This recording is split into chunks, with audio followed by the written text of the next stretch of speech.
ফালাক কথাগুলো আস্তে আস্তে বলে, যার কারণে জুলফিকার কিছুই শ্রবণ করেনি। জুলফিকার ফালাকের নিকটে আসতে চায়, কারণ সে শুনতে চায় ফালাক কি বলছে। কিন্তু যেই জুলফিকার ফালাকের কাছে আসার জন্য এক ঠ্যাং বিছানায় উঠায়, অমনি ফালাক ডিগবাজি দিয়ে পেছনে ছুটে যায়। নিমিষেই থেমে যায় জুলফিকার, স্ট্যাচু হয়ে দেখতে থাকলো ফালাকের কাজ। দূরে দেয়াল ঘেঁষে বসে আছে ফালাক, থরথর করে কাঁপছে সে। জুলফিকার বলে ওঠে, ওভাবে ব্যাঙের মতো লাফালাফি কেন বউ? এভাবে ব্যাঙের মতো লাফালি কেন বউ? নিজেকে ব্যাঙ বলায় রাগ বাড়ল ফালাকের। এই রাগ যতই বাড়ুক প্রকাশ করবে না সে। দেখা গেল পাগলাকে রাগ দেখাতে যেয়ে পাগলার খামচি খেলো। জুলফিকার উত্তর না পেয়ে বলে, এই বউ তুই দূরে দূরে থাকিস কেন? আয়, কাছে আয়। বেচারি ফালাক এবার ভয়তে চিৎকার করবে ভাবছে, আবার ভাবছে প্রতিদিন এভাবে আর কত চিৎকার করবে। এক পাগলের দাবরের জন্য প্রতিদিন রাতে সবাইকে জ্বালাতে কেমন লাগে। এই সময় সবাই খেয়ে ঘুম দেয়, গভীর ঘুমে আচ্ছন্ন সবাই। সকালে কর্তারা কাজে যাবে, গিন্নিদের আরও সকালে উঠে রান্না করতে হয়। জুলফিকার এখনো এক পা বিছানায় রেখে আর এক পা বিছানার নিচে রেখে বসে আছে। ফালাক দোয়া পড়তে শুরু করেছে, কিন্তু সে তো জিন তাড়ানোর জন্য আয়াতুল কুরসি পড়ছে। পাগল তাড়ানোর জন্য কোনো দোয়া আছে বলে ফালাক মনে করতে পারছে না। যদি থাকে তাহলে ফালাক ওই সূরাটাও মুখস্থ করে রাখবে, যাতে পড়লেই এই পাগল গায়েব হয়ে যায়। জুলফিকারের দিকে ফালাক তাকিয়ে দেখছে, মুখের হাসিটা যেন তাকে পাওয়ার জন্য অধীর আগ্রহে বসে আছে। বিড়বিড় করে ফালাক বলে, ইনি নাকি পাগল, তাহলে আমার সাথে বাসর করতে চায় কেন? পাগল কি বাসর করে?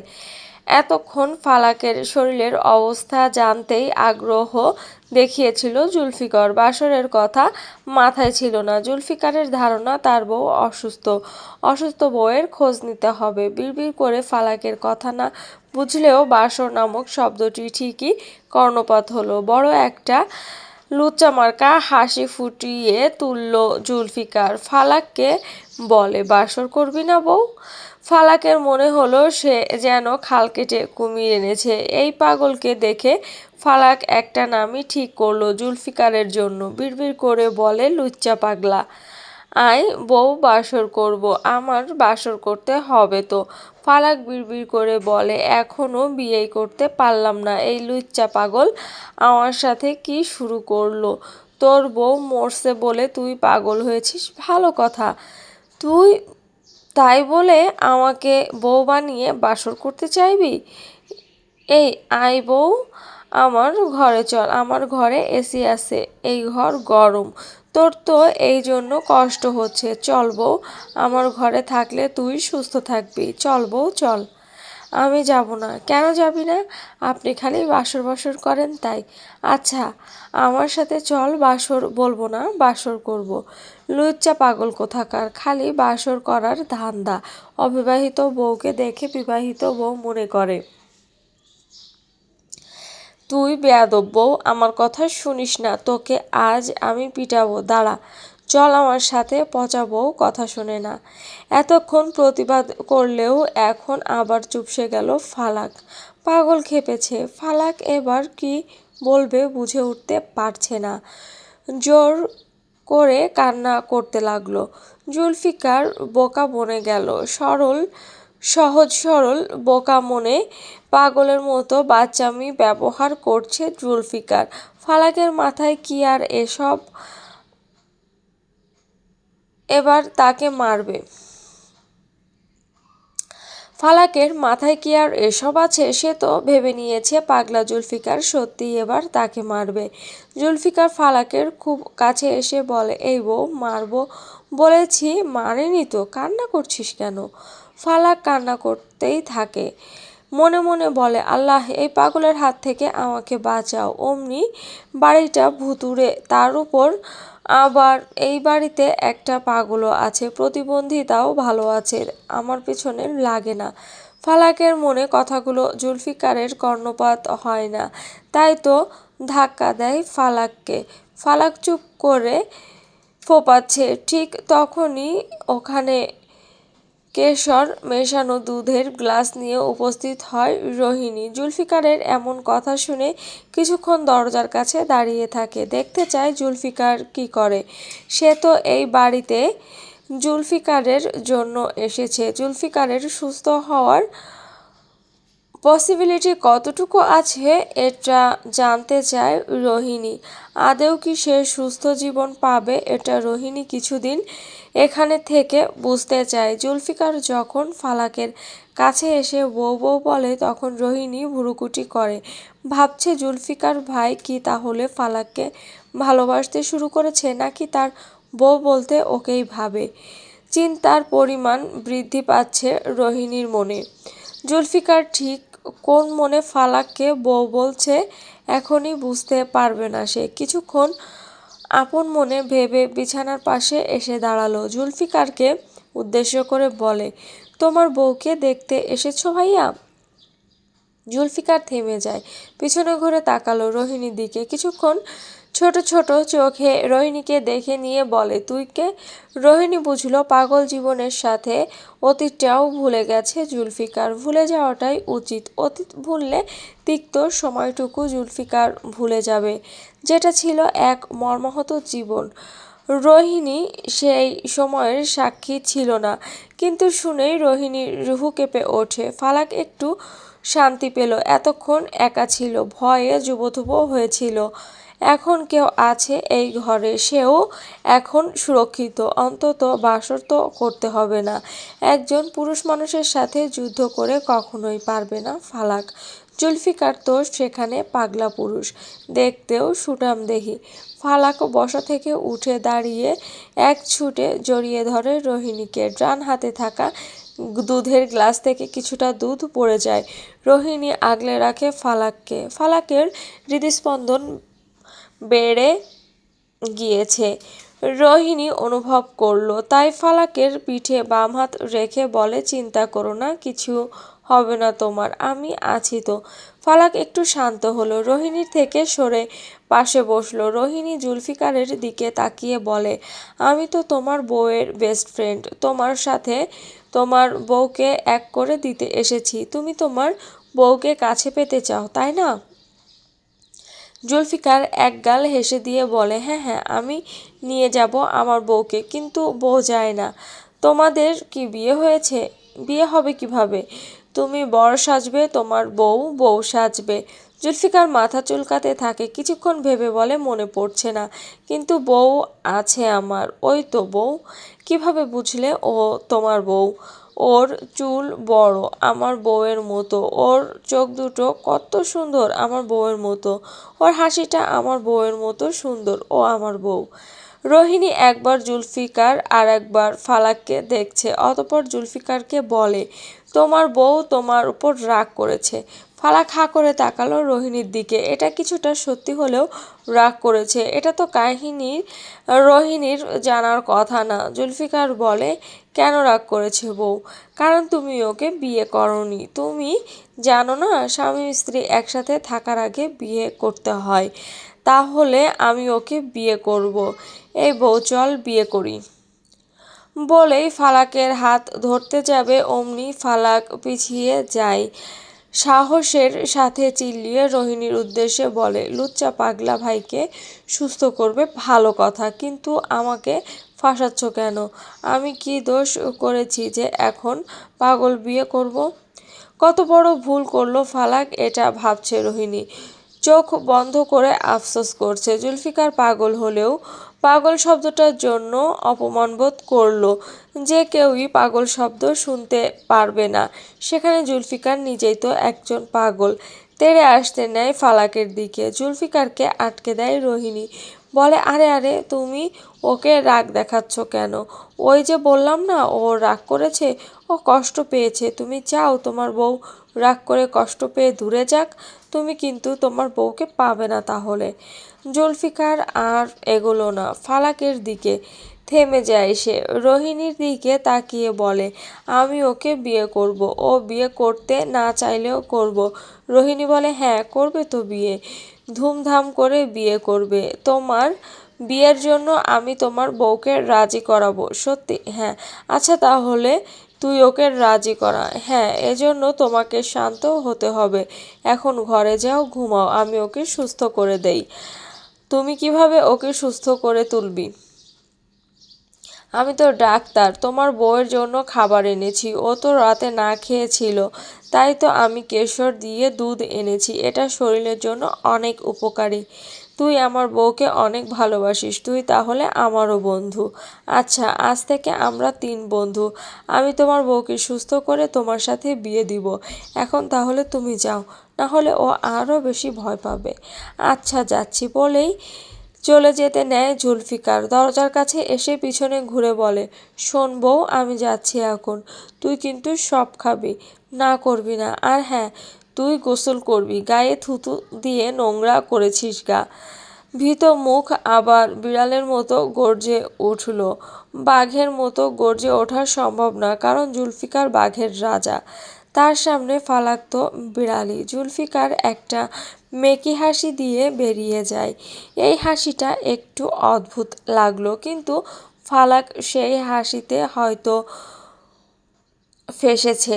জুলফিকার এই হাসি ফালাক মোহিত নয়নে দেখতে থাকে। জুলফিকার চলে যেতে থাকে, পিছন থেকে দেখছে ফালাক। ফালাকের চোখ অন্য কোনো দিকে নেই, আছে তো শুধু জুলফিকারের দিকে। হঠাৎ ফালাকের সামনে দুধের গ্লাস ধরা হলো। বাস্তবে ফিরল ফালাক। ঘুরে তাকালো রোহিণীর দিকে, ক্ষিপ্র নয়নে বলে, তুমি ওনাকে কি বলেছি? আমি ওই পাগলকে বিয়ে করব? জুলফিকার ভাই পাগল হওয়ার আগে কিন্তু ভিন্ন এক ব্যক্তি ছিল, যাকে পাওয়ার জন্য হাজারো নারীর লাইন লেগে যেত। জ্বলন অনুভব করলো ফালাক নিজের মনে। কেন এটা এখনো বুঝল না। সুস্থ জীবনযাপন এর জুলফিকারকে কখনো দেখেনি ফালাক, তাই হয়তো বুঝল না কেন তার প্রতি নারীদের টান। তবে এই পাগলা পুরুষটির প্রতি ফালাক আপন মনে টান অনুভব করছে। ফালাকের মুখশ্রীতে হিংসাত্মক ভাব প্রকাশ পেয়েছে, স্পষ্ট দেখতে পেল রোহিণী। বলে, এখন এই কুসুম গরম দুধ খাও, শরীর তো একদমই দুর্বল। আমার ভাই কিন্তু অনেক শক্তিশালী, ওর সাথে যুদ্ধ করে কখনোই তুমি জিতবে না। যদি জিততে চাও বেশি বেশি প্রোটিন খাও, অন্তত একটু ধাক্কা তো দিতে পারবে। বলে হেসে দিল রোহিণী। ফালাক মুখটা রাগী ভাব ফুটিয়ে তোলে, বিছানা থেকে উঠে দাঁড়ালো, গ্লাস হাতে নিয়ে বলে, আমার হঠাৎ করে মাথা ঘুরলো কেন? শরীর দুর্বল হলে তো আমি আগে অন্তত নিজে কিছু বুঝতে পারতাম। তোমরা আসার আগে আমি বিস্কুট আর ডিম, তাও হাঁসের ডিম খেয়েছিলাম। আমার তো এতটাও অসুস্থ হওয়ার কথা না। তোমার শরীর দুর্বল হলে আগে শরীরের মধ্যে কেমন লাগে? প্রথমে একটু গা গুলিয়ে আসে, আমি তখন স্যালাইন বা চিনি পানি খাই। আর আমি যখন খাবার বাড়তে থাকি তখন আমার স্পষ্ট মনে আছে আমি একদম ঠিক ছিলাম। আমার কোনো গা গোলানি দেয় না। অজ্ঞান হওয়ার মতো তো শরীর দুর্বল হওয়ার কথা না, একটু নেতিয়ে যায়, কিন্তু আজ প্রথম অজ্ঞান হলাম। ফালাকে অতিরিক্ত চিন্তা করতে দেখে রোহিণী বলে, এভাবে বেশি চিন্তা করো না, হয়তো আজ ভিন্নভাবে তোমার দুর্বলতা প্রকাশ পেল। এমন তো না যে সবসময় একই রকমভাবে অসুস্থ হতে হবে। নাও খাও এবার। ফালাক খেলো। খাওয়া শেষে রোহিণীর হাতে গ্লাস দিয়ে বলে, তুমি আমার জন্য এত রাতে দুধ জাল দিয়েছিলে? কেন? আমার জন্য এত কষ্ট করার কি দরকার? প্রথমত তোমাকে আমার কাছে ছোটবেলা থেকেই ভালো লাগে, দ্বিতীয়ত আমি একজন ডাক্তার। এটা ঠিক আমি সব বিষয়ের উপর ডাক্তারি করি না, তবে একটু আইডিয়া রাখি, নিজের দায়িত্ব পালন করতে ভালোবাসি। আর এখন তো তুমি আমার পাগলা ভাইয়ের মিথ্যে বউ। যত্ন করার অপশন দেখেছো কতগুলো? কথাগুলো শুনতে ভালোই লাগছিল ফালাকের কাছে, কিন্তু শেষের কথাটা শুনে রেগে গেল। মুখ ভেঙচিয়ে বলে, তোমার পাগল ভাইয়ের বউ হতে আমার বয়েই গেছে। এটা তোমার ব্যাপার। তবে কি জানো ফালাক, ভালোবাসা না এক অদ্ভুত অনুভূতি। কখন কার উপর ভালোবাসা হয়ে যায় কেউ জানে না। আমরা জেনে বুঝে অনেক সময় নিষিদ্ধ ব্যক্তির প্রতিও ভালোবাসা অনুভব করে থাকি। জানি যে ব্যক্তিটি আমাদের জন্য ঠিক নয়, তারপরও ভালোবাসা এসবের ধার ধারে না। এটাই আমাদের সবথেকে বড় শত্রু। তুমি কি নিষিদ্ধ কাউকে ভালোবাসো? বুকটা কেঁপে উঠল রোহিণীর। বাসে তো, সেও কাউকে ভালোবাসে, কিন্তু যাকে ভালোবাসে সে কখনোই তাকে ভালোবাসেনি। শুধু কি তাই, জীবনে অনেক পাপ করেছে সে, যেই পাপের মাসুল তাকে একসময় হয়তো গুনতে হবে। হালকা হেসে রোহিণী বলে, অনেক রাত হয়েছে, এখন ঘুমাও, সকালে তো কলেজে যেতে হবে। ফালাক বুঝল রোহিণী কথা এড়ালো, জোর করলো না। ফালাক ভালোবাসা দেখিয়েছে বলেই জোর করলো না ফালাক ভালোবাসা দেখিয়েছে বলেই যে জোর করে দুঃখগুলো শুনবে এমনটা মানাবে না। আজই দেখল রোহিণীকে ফালাক। মাথা নাড়িয়ে বিছানায় মাথা এলিয়ে দিল। রোহিণী নিজেও লাইট বন্ধ করে ফালাকের পাশে শুয়ে পড়ল।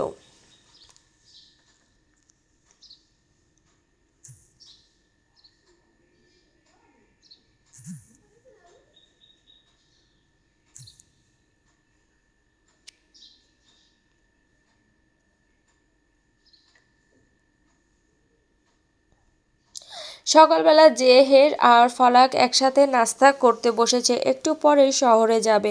ফালাকের কলেজে যেতে হবে। আজ জেহের যাবে শোরুমে। ফালাক রুটি ছিঁড়ে মুখে নিতে নিতে কিছু একটা অনুভব করে। মনে হতে থাকে তাকে কেউ দেখছে। পাশে থাকা স্টিলের প্লেটের দিকে তাকালো ফালাক। ওখানে কালো পাঞ্জাবি পরিহিতা জুলফিকারের মুখ দেখা যাচ্ছে, তবে স্পষ্ট না। এটা যে জুলফিকার তা ফালাক বুঝল, কারণ এত বড় বড় দাড়ি এই বাড়িতে একমাত্র জুলফিকারের আছে। তাই মাথাটা ঘুরিয়ে উপরের দিকে তাকালো ফালাক। কাউকে দেখতে পেল না। জেহের ভুরু কুঁচকে বলে, কি হয়েছে? মনে হলো কেউ ছিল ওখানে। মনের ভুল হয়তো। ফালাক আনমনে ভাবতে থাকে, জুলফিকার যদি ওকে দেখতো তাহলে কিছু বলতো, অন্তত জেহেরের পাশে থাকার কারণে ফালাককে এসে বকা দিত। আজ এমন করলো না তো। তাহলে কি রোহিণী ঠিক বলেছে? একটু মিথ্যা আশ্বাস। এই মিথ্যে আশ্বাস পেয়ে জুলফিকার শান্ত হয়ে গেল। তবে ফালাকের এখন খুশি হওয়ার কথা হলেও ফালাক খুশি হতে পারছে না। কেন খুশি হতে পারছে না এটা নিজেও জানে না। ফালাক মনের মধ্যে কম্পন সৃষ্টি হচ্ছে। খাওয়ার ইচ্ছে মরে গেছে। কান্না করতে ইচ্ছে করছে খুব। হাতে রুটির টুকরো নিয়ে নাড়াচাড়া করছে। মুখে আর তুলল না। জেহে লক্ষ্য করে বলে, খেতে অসুবিধা হচ্ছে? আমার কেন খেতে অসুবিধা হবে? এই যে হাতের ব্যান্ডেজ করা, এতে সমস্যা হচ্ছে না। কাল রাতে তো খাবার বেড়েছিলাম, কিছুই হয়নি এতে। অসুবিধা হলে বলতে পারো, আমি খাইয়ে দিব। ভুরু কুচকে এলো ফালাকের। আর যাই হোক, এই প্রপোজাল পছন্দ হলো না তার। কেন চাইবে সে ফালাককে খাইয়ে দিতে? সে কি জুলফিকারের মতো পাগল নাকি যে খাইয়ে দিতে চাইবে? জুলফিকার আবার এই লোকটার কথা মনে পড়ল ফালাকের। ফালাক কিছু বলতে যাবে তখন রুবাইদা আসে সেখানে। ফালাকের পাশে এসে দাঁড়িয়ে বলে, দে, আমি খাইয়ে দেই। ফালাক কোনো জবাব না দিয়ে সরাসরি প্রশ্ন করে, উনি খেয়েছে?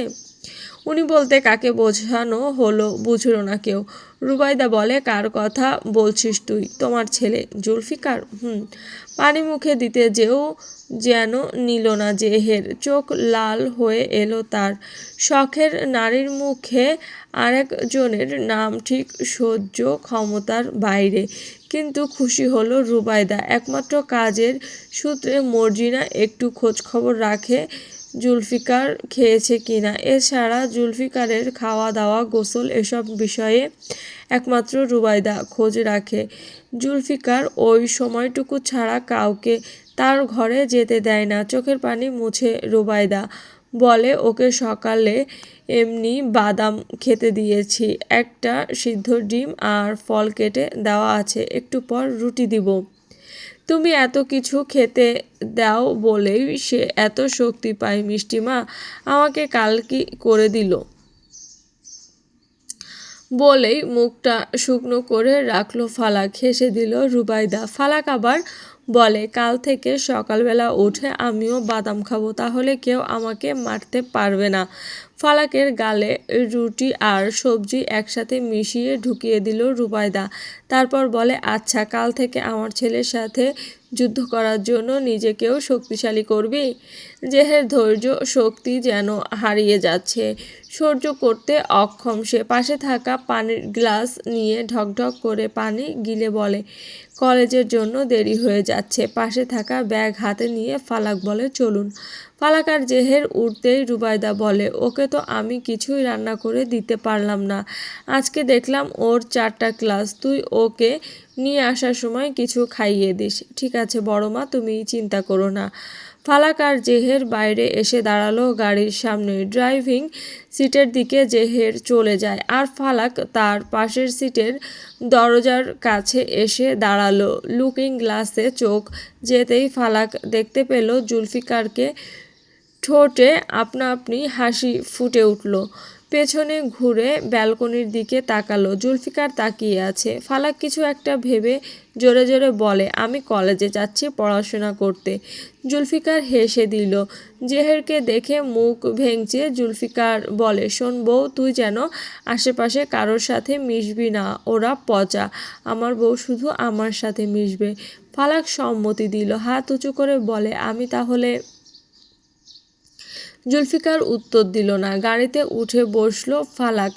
জেহের সানগ্লাস চোখ থেকে খুলে দেখলো জুলফিকারকে। জুলফিকার নিজেও দেখছে তাকে। অদ্ভুত বিষয়, আজ জুলফিকার পাগলামি প্রতিক্রিয়া দেখাচ্ছে না। ঠোঁট প্রসারিত করে গাড়িতে উঠে ড্রাইভ করে জেহের। ফালাক জানালা দিয়ে উকি দিয়ে দেখছে জুলফিকারকে। যতদূর সম্ভব দেখতে থাকলো। অতঃপর ফালাক দেখতে থাকলো সেই সবুজ মাঠের ভিন্ন সজ্জা। চোখ বন্ধ করে শীতল হাওয়ার সাথে গ্রাম্য পরিবেশের এই সুগন্ধ উপভোগ করতে থাকে। জেহের আর চোখে দেখছে আর ড্রাইভ করছে। এভাবে করেই ফালাককে পৌঁছে দিল কলেজে। দুপুরে জুনায়েদ সওদাগর এসেছে খাবার খেতে। বর্তমানে তিনি আড়ত দেখাশোনা করেন, শোরুম দেখাশোনা জেহের করে। নিজ কক্ষে এসে রুবাইদাকে দেখে মুচকি হাসি দিয়ে বলেন, দুপুরে খেয়েছো? রুবাইদা ভাবলেশীন উত্তর, এইভাবে কথা বলার সাথে অভ্যস্ত জুনাইদ সওদাগর। যদিও বুঝতে পারলেন তার স্ত্রী কিছুই খায়নি। রুবাইদা অন্যদিকে ফিরে আছে। জুনাইদ সওদাগর বুঝলেন কিছু একটা ভাবছে রুবাইদা। স্ত্রীর কিছুটা নিকটে এসে প্রশ্ন করলেন, কি ভাবছো? রুবাইদা জানালা দিয়ে বাইরের বুড়ি জঙ্গল দেখতে থাকে। ওইদিকেই চোখটা মেলে রেখে বলে, জেহেরের চোখে আমি ভালোবাসা দেখছি। খুশি হয়ে জুনায়েদ সওদাগর বলেন, এটা তো খুশির সংবাদ। কাকে ভালোবাসে আমাদের জেহের? আমাদের ছেলে বর্তমানে যাকে বউ বলে আখ্যায়িত করেছে। ভুরু কুঁচকে জুনাইদ সওদাগর বলেন, ফালাক? আমার মনে হয় ফালাক আর জেহেরের বিয়ে হলে ভালো হবে, যেহেতু জেহের ওই মেয়েকে ভালোবাসেছে। আর আমাদের ছেলে, ও কখনোই কোনো মেয়েকে ভালোবাসতে পারবে না। ওর জীবনে একটাই নারী ছিল আর সে। প্লিজ, আর শুনতে চাই না আমি ওই মেয়ের কথাও আমার কানে আনতে চাই না, ভুলতে চাই সব। বেশ, তবে তাই হোক। কিন্তু জুলফিকার সবসময় একটা কথাই বলতো, এই জুলফিকার সওদাগর এক নারীকেই ভালোবেসেছে আর তাকে পেতে সর্বস্ব দিয়ে দেবে। ভুলে যেও না এই কথাটি। আমার মনে আছে, আমার ছেলে কখনোই ওর ভালোবাসার নারীকে ভুলবে না। কিন্তু এখন ওর পাগল মন যে ফালাককে চায়। জুলফিকারের পাগল মনের কথা ভেবে ফালাকের ভবিষ্যৎ পানিতে ফেলে দিতে পারি না। রুবাইদা অপলক নয়নে চাইল স্বামীর পানে। ঠোঁটে বিদ্রুপের হাসি ফুটিয়ে বলে, তোমার কাছে কারো চাওয়া পাওয়ার বা ভালো মন্দের বিচার করার মতো বোধবুদ্ধি আছে? এটা ভেবেই অবাক লাগছে। জীবনের একটা ভুল, একটা জেদ, একটাই আবদার ছিল আমার। সেই ভুল, জেদ আর আবদারের জন্য আজও পস্তাতে হচ্ছে আমাকে। এটাই যে কর্মফল।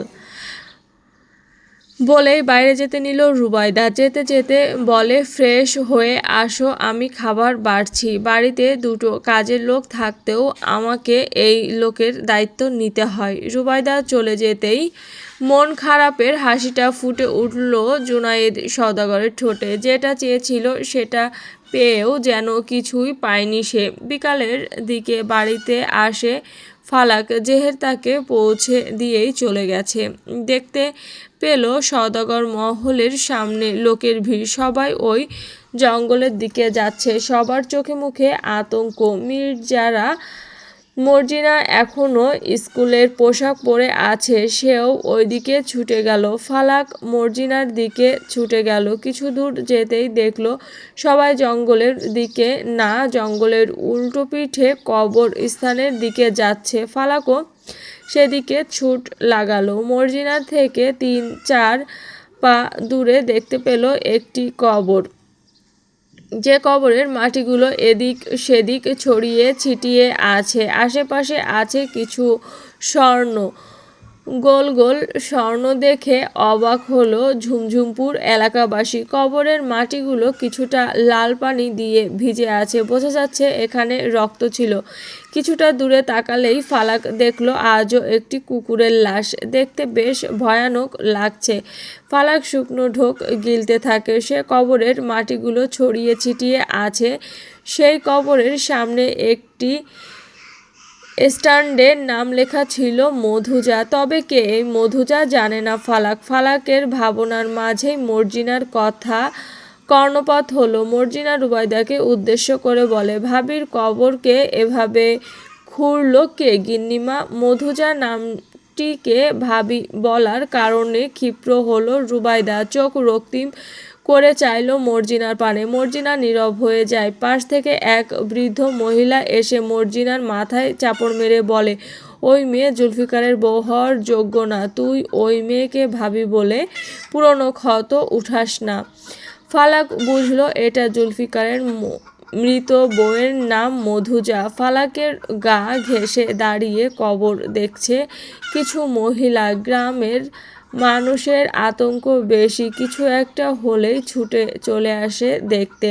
মহিলারা আশেপাশে দাঁড়িয়ে গুনগুন করে একে অপরকে বলে, দেখছো কবরের গায়ে কুকুরের রক্ত? আরেকজন মহিলা উত্তর দেয়, হয়তো মায়াডার আজাব হইতাছে। ওই যে পাপ করছে তাতে আজাব তো হবেই। তাই তো একটা বেশ্যা বিয়ে করেছিল জুলফিকার সওদাগর। কত না আদর যত্ন করত, কি দরকার ছিল ঠকানোর? নিজে তো আজাব পেল, স্বামীটা পাগল হয়ে গেল। এমন মায়ার তো শাস্তি প্রাপ্য। হয়তো আজাব হইতাছে দেখা এমন অবস্থা কবরটার। ওদের কথার মাঝে তৃতীয় ব্যক্তি বলে, এই যদি হয় তাইলে কবরে স্বর্ণ কেন? এমনও তো হইতে পারে এখানে কিছু কাহিনী আছে। হয়তো মায়াটার আত্মা চারপাশে ঘুরঘুর করে। ভাবতে গা শিউরে উঠল ফালাকের। এমনি অবাস্তব কিছু দেখলো, আবার শুনছে আত্মা ঘুরঘুর করে। এই সওদাগর মহলে প্রবেশ করে ধরে ভৌতিক আভাস পায় ফালাক। অতিরিক্ত কাঁপাকাঁপি করার ফলে হাতের ব্যাগটি নিচে পড়ে যায়। ফালাক ধীরে ধীরে অজ্ঞান হতে নিবে। পেছনে থাকা মহিলারা চিল্লিয়ে ওঠে, ধরে নেয় ফালাককে। ওদের চিল্লাচিল্লির কর্ণপাত হতে রুবাইদা পিছনে ঘুরে দেখলো ফালাক অজ্ঞান হয়ে আছে। তাড়াতাড়ি করে ফালাককে বাসার ভেতরে এনে শুইয়ে দিল সবাই। অন্যদিকে রোহিণী ফালাকের এই অবস্থা দেখে এলাকার পরিচিত ডাক্তারকে কল করে। গ্রামের লোকজন কবরের খবর পেতেই কল দিল পুলিশকে। হ্যালো বন্ধুরা, এই গল্পের পরবর্তী পার্ট খুব শীঘ্রই আপলোড করা হবে। তো তোমরা যারা যারা এখনও চ্যানেলটি সাবস্ক্রাইব করনি তারা অবশ্যই চ্যানেলটি সাবস্ক্রাইব করে দেবে। আর যাদের যাদের গল্পটি ভালো লাগছে তারা অবশ্যই একটি লাইক এবং গঠনমূলক কমেন্ট করে যাবে। ধন্যবাদ সবাইকে।